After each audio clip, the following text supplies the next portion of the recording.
Le dernier quart d'heure de Smart Bourse chaque soir, c'est le quart d'heure thématique. Le thème ce soir, c'est celui de la santé, un des grands thèmes de marché. Et pour en parler, nous retrouvons Alice Labouze, qui vient régulièrement nous parler du sujet de la santé. Bonsoir Alice. Bonsoir Grégoire. Présidente de Trecento Asset Management. Je dis santé, mais on va même parler spécifiquement de santé animale avec un dossier que vous allez nous faire découvrir. Mais de manière un peu générale, quel bilan on peut tirer peut-être des performances du secteur de la santé, alors sur l'ensemble de l'année, mais surtout peut-être après les élections américaines.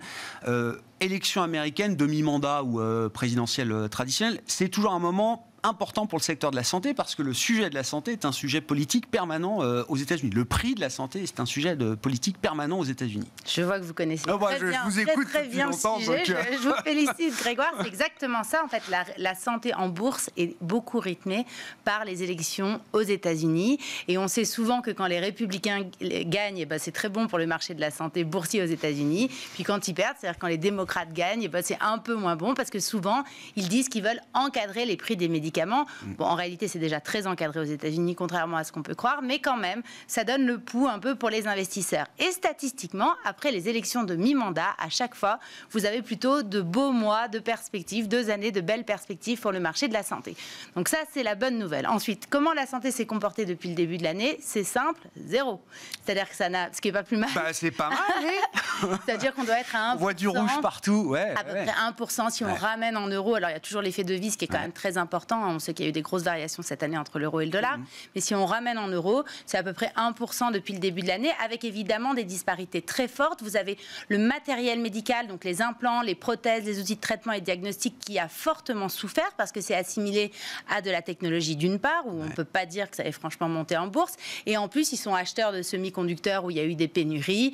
Ils ont des difficultés face à l'inflation. Donc, c'est pas forcément... Il y a une vraie production, effectivement. Voilà, c'est vraiment du matériel. Donc là, c'est compliqué. Par contre, sur tout ce qui est laboratoire pharmaceutique, fabricants de biotechnologie, de médicaments de biotechnologie et services à la santé. Là, ça va plutôt bien.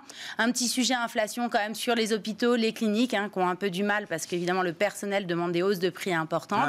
Mais disons que ça a plutôt fait un bon office de refuge. Oui, c'est ça, ça fait le job pour un secteur réputé défensif. On n'en a pas parlé les années précédentes et ça faisait longtemps que c'était un secteur, je ne vais pas dire délaissé, mais tranquille. Là, ça a joué son rôle. C'est toujours bon de le rappeler. Si vous étiez dans la santé, vous avez eu des baisses moins fortes, en tout cas, où ça a été moins difficile qu'en étant sur l'ensemble des segments d'activité dans le monde. Donc les perspectives sont plutôt favorables, d'une part, et puis d'abord politiquement, même si effectivement, on ne peut pas dire qu'il y a eu une grande vague rouge sur ces élections mi-mandat, donc de vagues républicaines, mais tout de même, il ne va pas se passer grand-chose a priori. Voilà, là, c'est il n'y a pas de grands projets qui seront passés a priori avec un congrès divisé, bloqué comme il est aujourd'hui. Exactement. Donc si le marché monte, ce serait une bonne nouvelle. La santé va monter, mais moins, parce qu'on va plutôt aller vers les valeurs dites de croissance ou celles qui sont les plus sensibles à la croissance économique. Si le marché baisse, a priori, ça va être un bon rempart à la baisse. Et si le marché stagne, je pense que ça fera à peu près la même chose. Qu'est-ce qu'on peut dire de la santé animale ? Que représente la santé animale aujourd'hui dans cet univers de la santé? Et alors, la société dont vous nous parlez spécifiquement, c'est Elanco Animal Health, qui est cotée aux États-Unis. Exactement. Alors, écoutez, c'est très rare que je parle de santé animale et c'est très rare qu'on aille sur ces dossiers-là. Mais en l'occurrence, on a décidé d'aller sur Elanco Animal Health. Alors, c'est pas une toute petite entreprise, c'est quand même 6 milliards de dollars de capitalisation boursière, donc c'est coté aux États-Unis. Et en fait, il faut savoir que le premier antibiotique qui a été fait pour les animaux, ça date de 1953 et c'est une société qui s'appelait Lilly, qu'on appelle aujourd'hui Eli Lilly, puisque c'est le plus grand fabricant, un des plus grands fabricants de génériques, de médicaments génériques au monde. Donc à l'époque, c'était Lilly, et Lilly avait développé le premier antibiotique pour les animaux. Petit à petit, ils se sont développés, ils ont développé le marché américain, bien sûr d'abord, ensuite le marché mondial, et ils ont commencé à faire des acquisitions. Mais alors pas un peu. Ils ont racheté la partie animale de Novartis, la partie animale de Pfizer, encore... tous ces labos avaient un département santé animale. Et ils ont tous voulu, en fait, diminuer cette activité et petit à petit, en fait, ils ont racheté tout ce qui bougeait dans ce domaine-là jusqu'à devenir le numéro 2 mondial de la santé animale. Ils ont aujourd'hui 55% de leur part de marché aux US, 45% sur le reste du monde. il faut bien comprendre, la santé animale, c'est pas seulement les animaux domestiques, comme on peut l'imaginer. Non, bien sûr. Alors ça représente 50% de leur chiffre d'affaires. Les 50% restants, ce sont les animaux d'élevage, évidemment, et pisciculture inclus. Donc, c'est pas seulement les bovins et les cochons, mais c'est aussi, évidemment, tous les poissons et autres. Et donc, en fait, il y a donc ces deux sujets. Donc, le premier sujet, ce sont les animaux, on va dire, d'élevage, où là, vous avez ça continue en fait à augmenter la consommation de viande dans le monde, contrairement à ce qu'on croit dans nos pays à nous, où il y a cette tendance un peu végane qui se développe. En fait, les pays en développement, évidemment, se développent et du coup consomment plus de viande.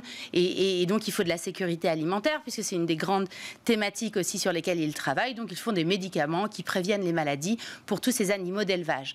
Là, les marges sont plutôt faibles. C'est plutôt un effet volume, mais ils ont 68% du marché, des parts de marché mondiales. Donc, c'est absolument colossal.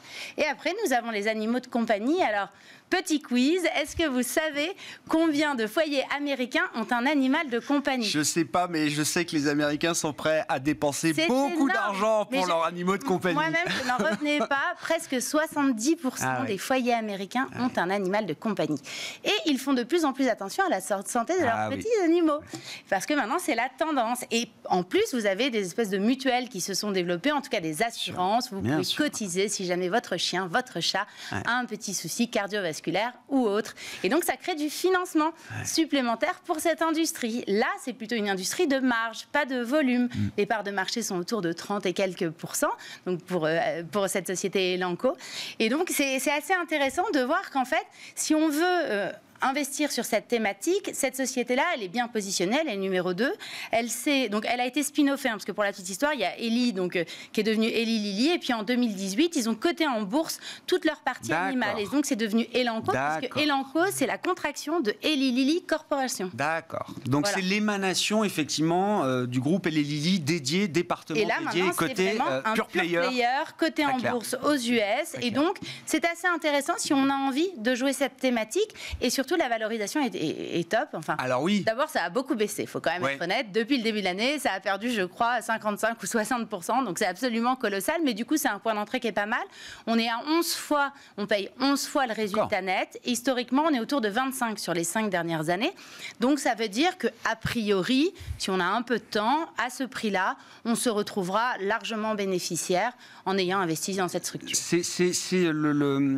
La croissance est avant tout américaine. Où j'allais dire marché développé. Est-ce que sur la santé animale, animaux de compagnie, il y a aussi toute la sphère émergente? J'imagine que là aussi, la priorité pour certains pays émergents, c'est pas d'avoir des animaux de compagnie, mais ça le sera peut-être demain. Tout à fait, c'est un relais de croissance. Comme vous venez exactement de le dire, c'est exactement ça. C'est un relais de croissance, c'est-à-dire que les pays émergents consomment de plus en plus à l'occidental, adoptent des comportements qui sont les nôtres, et donc vont avoir une tendance petit à petit à avoir de plus en plus d'animaux de compagnie. Mais c'est sûr que là, leur business, c'est vraiment équivalent. 50% de chaque côté. Il y a une croissance sur les deux segments, donc c'est pour ça que c'est assez intéressant. Après, c'est vrai qu'en période de récession, les gens dépensent un petit peu moins. Voilà, un petit peu moins pour leurs animaux de compagnie. Même si, encore une fois, je crois qu'il y a un lien avec son animal de compagnie. Voilà, j'avais vu, c'était les dépenses, c'était pas forcément des dépenses de santé, c'était pour la Saint-Valentin aux États-Unis. Alors j'ai plus le chiffre en tête, ça remonte il y a quelques années, mais les budgets dépensés par les Américains pour leur animal ou leurs animaux de compagnie pour la Saint-Valentin, ça se comptait en dizaines, voire en quelques centaines de milliards de dollars. De dollars, voilà, c'est un marché, on a besoin de nos petits animaux de compagnie. Ça nous réconforte, ça nous fait du bien et on dépense évidemment en conséquence. Elanco Animal Health, donc société cotée aux États-Unis, spin-off du groupe Eli Lilly, est dédié purement à la santé animale, que ce soit pour l'élevage ou pour les animaux de compagnie. Tout à fait. Merci beaucoup Alice. Merci d'être venue nous parler santé. Alice Labouze, présidente de Trecento Asset Management, invitée du quart d'heure thématique de Smart Bourse ce soir sur Bismart. Voilà pour cette édition. On se retrouve demain en direct à 12h30.